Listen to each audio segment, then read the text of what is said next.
Udah kelihatan belum nih share screen-nya? Jadi nggak ada lagi. Kelihatan nggak? Naik. Kelihatan. Oke, ya.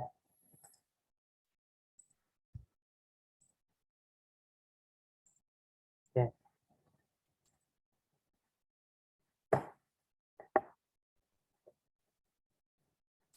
Oke, kita mulai dari sini aja dah. Bismillahirrahmanirrahim. Assalamualaikum warahmatullahi wabarakatuh. Pada yang terhormat guru dosen pengampu kami yaitu Bapak Iko sebagai dosen literasi TIK dan kawan-kawan semua yang kami cintai, yang kami banggakan. Oke, baik, di sini kami dari kelompok 1 akan mempresentasikan sebuah Microsoft Word ya, yaitu yang ada di dalamnya yaitu berupa tab home ya. Karena di sini banyak tabnya ya, ada insert, design, page layout dan seterusnya. Nah, oke, karena kami tampil yang pertama, kami akan mempresentasikan tab yang pertama yaitu yang home ini. Oke, kami akan presentasikan yang semua yang ada di sini bareng teman-teman kita semua. Oke, baik, silakan yang pertama. Mulai. Jadi di sini ada font size. Font size adalah fasilitas yang berfungsi untuk menentukan ukuran karakter dalam font yang digunakan pada pengetikan. Di sini juga ada bermacam-macam kayak tema tulisannya gitu, jadi sesuai kalian aja, selera kalian, mau pilih yang mana. Contohnya,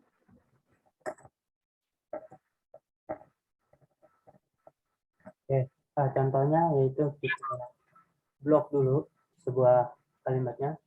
Nah, kita atur dari sini. Nah, ya, sini bisa mengatur buat sebuah kalimat ya, sebuah tulisan. Contoh kita ambil angka 14 saja. Oke, lanjut. selanjutnya di sini ada bold. Bold itu berfungsi untuk membuat sebuah teks menjadi lebih tebal agar terlihat lebih jelas dibandingkan teks lainnya. Contohnya, Oke, dia di blok dulu, terus diklik. Oke, kita blok, baru kita klik. Lanjut. Selanjutnya di sini ada italic. Italic berfungsi untuk membuat sebuah teks menjadi miring. Italic ini terkadang digunakan pada saat adanya sebuah kata asing di sebuah teks dan juga digunakan pada daftar pusaka. Contohnya sama ya. Atau kalau mau kata kami doang yang di chat juga bisa gitu. Oke, lanjut. Lanjut di sini ada underline. Underline berfungsi untuk menandai sebuah teks dengan cara menggarisbawahi sebuah teks agar terlihat bahwa teks yang diberi underline itu terlihat lebih penting. Contohnya sama kayak tadi, di blok terus diklik. Oke. Nah, lanjut. Selanjutnya di sini ada strike stroke, yaitu berfungsi untuk menambahkan garis lurus di tengah huruf atau teks seperti tulisan atau coretan. Contohnya, sama kayak tadi teman-teman di blok terus diklik. Oke ya, sama. Lanjut. Oke, selanjutnya.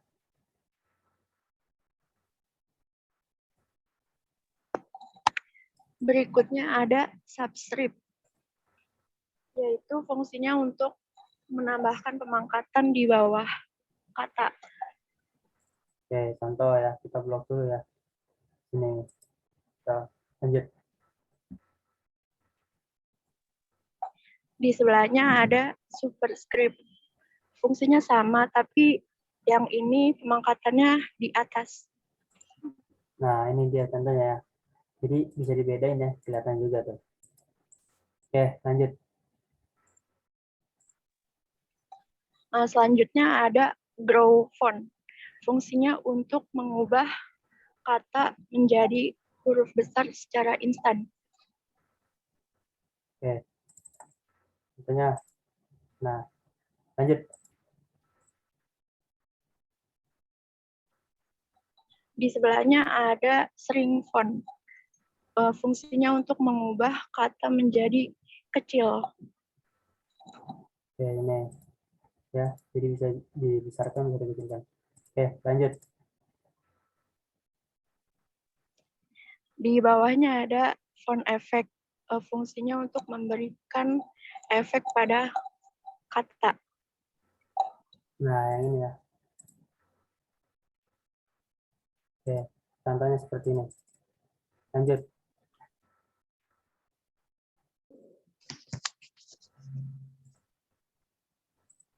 Silakan selanjutnya. Selanjutnya ada change case yang di atas. Oke. Change case itu fungsinya untuk mengganti huruf. Nah, ada beberapa bagian dalam change case sendiri. Yang pertama ada sentence case, yaitu untuk membuat huruf kapital pada awal kata dalam paragraf. Ya, lanjut. Nah, yang kedua ada lower case, itu untuk membuat kata yang terpilih menjadi huruf kecil semua. Selanjutnya ada upper case, itu untuk menjadikan kata yang terpilih menjadi huruf besar semua. Selanjutnya ada capitalized H word, yaitu untuk membuat huruf kapital pada setiap kata yang diseleksi. Nah, yang terakhir ada toggle case, itu untuk membuat huruf kapital pada semua kata yang diseleksi. Contohnya itu awal kata yang menggunakan huruf kecil. Ya. Selanjutnya di sebelahnya, yang ada tanda penghapusnya itu namanya clear formatting. Nah, itu fungsinya untuk menghapus format teks yang sudah ada menjadi teks awal atau teks default bawaan dari aplikasi Microsoft Word-nya. Oke, nah begini. Lanjut. Yang di bawah itu ada teks di bawah sebelah kiri ya. Itu ada teks highlight color yang itu fungsinya untuk menandai tulisan atau teks dengan warna latar belakang pada dokumen Word. Oke, lanjut. Yang di sebelahnya itu ada font color. Itu fungsinya untuk mewarnai tulisan atau teks yang ingin diwarnai sesuai dengan keinginan. Lanjutnya. Nah, selanjutnya yang di atas sebelah itu titik 3 itu namanya bullet. Itu untuk memberikan tanda pada beberapa paragraf yang dipilih. Contohnya itu tanda bulat hitam atau tanda centang. Ada beberapa tanda lagi yang lainnya. Lanjut yang di bawahnya itu ada alik text left, itu untuk mengatur rata kiri pada kalimat atau dokumen. Paragraf. Oke, lanjut. Lagi yang ketiga. Oke, di atas ada numbering. Fungsinya untuk memberikan nomor atau angka. Bisa juga mengurutkan kalimat. Lalu di bawahnya ada sentral. Lanjut. Dipergunakan untuk membuat paragraf di bagian tengah. Lalu ada multi-level list yang atasnya. Dipergunakan untuk membuat daftar item atau sublist pada kalimat. Oke, lanjut. Lalu ada line right. Fungsinya untuk mengatur teks agar jadi rata pada bagian kanan. Oke, lanjut. Lalu ada decrease indent. Mempunyai fungsi untuk membuat paragraf pada barisan kedua ke bagian kiri. Oke, ini ya. Ya, lanjut. Lalu yang terakhir ada line and paragraph spacing untuk mengatur jarak antar baris teks. Nah, Jadi kita bisa mengatur beberapa jarak teks sesuai dengan keinginan kita. contoh ya.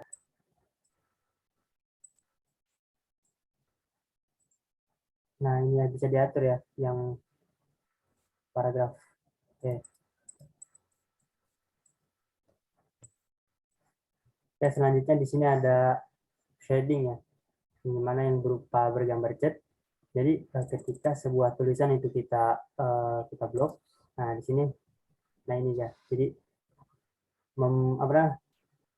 memblok semua tulisan.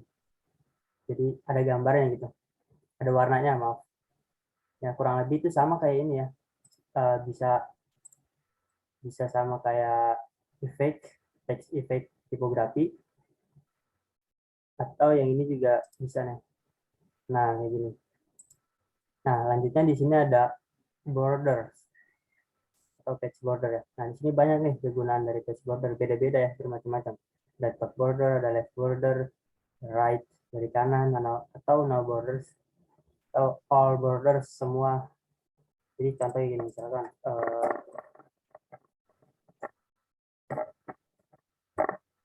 oke. Nah, kayak gini. Ini di borders juga, ini bisa buat bikin jadwal kuliah ya. Jadi kita atur gitu. Jadi kita bisa pakai yang ini nih, yang all borders. Oke, itu yang dari kegunaan dari borders. Oke, selanjutnya yaitu dari tulisan yang ada di kanan ini. Nah, ini nih yang kita tidak perhatikan gitu. Oke, jadi kegunaan dari tulisan-tulisan ini, jadi ketika kita blok, mau di blok ataupun enggak juga sebenarnya bisa gitu. Nah, ini buat membalikan semua seperti awal gitu. Ini kegunaannya sama yang clear all formatting. Nah, sama yang kedua ini. Nah, terus yang ketiga yang heading 1. Nah, di sini kan ada namanya nih, heading 1. Nah, ini sama kayak normal yang pertama nih, tapi di sini dia ada warnanya. Terus yang heading 2 sama yang kedua juga gitu. Nah, dan seterusnya gitu. Kurang lebih sama gitu. Nah, terus di sini yang di terakhir ada find. Find ini navigasi. Nah, itu dia udah berubah warna itu. Navigasi ketika kita punya tulisan banyak gitu. Jadi kita bisa atur dari sini gitu, dari navigasinya gitu. Terus di sini ada replace ya. Yang dimana replace ini kegunaannya untuk contoh ya, misalkan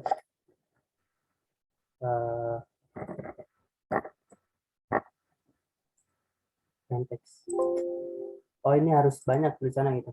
Nah, tuh kembali semula gitu. Terus di sini ada select. Kalau kita nggak mau kayak gini, kita bisa klik yang ini. Contoh ya, ini nggak di blok ya, atau di select. Kita klik select, kita select all. Nah, bisa kan? Atau yang select object, kita bisa milih. Kita arahin. Atau kalau misalkan memang ribet, bisa juga dari sini langsung gitu. Jadi sesuai yang kita kuasai aja gitu. Nah, sisanya yang terakhir yaitu select all text with similar formatting ini tuh pelengkap kedua dari sini, dari select all sama select objects. Nah, udah, nah selesai. Oke, itu tag dari home Microsoft Word. Hanya segitu presentasi dari kelompok kami. Ya sudah dipaparkan semuanya. Oke, itu saja dari kelompok kami, kelompok 1. Terima kasih, kurang lebihnya mohon maaf. Sebelumnya, Assalamualaikum warahmatullahi wabarakatuh.